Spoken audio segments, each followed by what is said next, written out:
सोचिए, जब कोई अपना शरीर छोड़ देता है तो उसकी आत्मा कहां जाती है? गरुड़ पुराण में इस रहस्य को बड़े विस्तार से बताया गया है। कहते हैं कि मृत्यु केवल शरीर का अंत है, लेकिन आत्मा की यात्रा जारी रहती है। जब कोई व्यक्ति मरता है तो 2 यमदूत उसकी आत्मा लेने आते हैं। ये यमदूत उस व्यक्ति के जीवन में किए गए कर्मों के अनुसार उसे ले जाते हैं।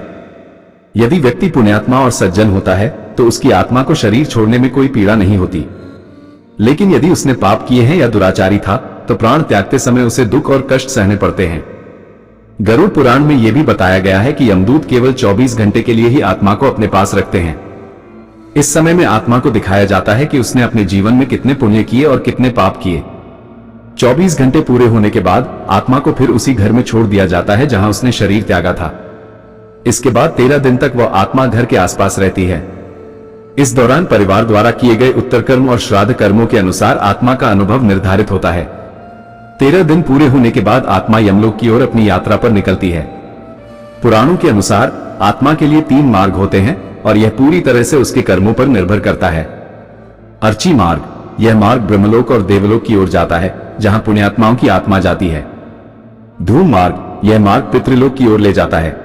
उत्पत्ति विनाश मार्ग, यह मार्ग नरक की ओर ले जाता है जहां पापियों की आत्मा जाती है। इस प्रकार जीवन में किए गए अच्छे या बुरे कर्म मृत्यु के बाद आत्मा की यात्रा तय करते हैं। मृत्यु केवल शरीर का अंत है, लेकिन आत्मा का सफर उसके कर्मों के अनुसार चलता रहता है। यह हमें यह भी याद दिलाता है कि जीवन में अच्छे कर्म करना, पुण्य अर्जित करना और दूसरों के लिए सहायक बनना कितना महत्वपूर्ण है। इस कहानी को देखकर हम समझ सकते हैं कि मृत्यु कोई डर की बात नहीं, बल्कि आत्मा की एक नई यात्रा की शुरुआत है।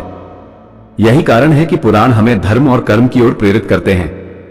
वीडियो अच्छा लगा हो तो वीडियो को लाइक और शेयर जरूर करें और चैनल को सब्सक्राइब करना ना भूलें।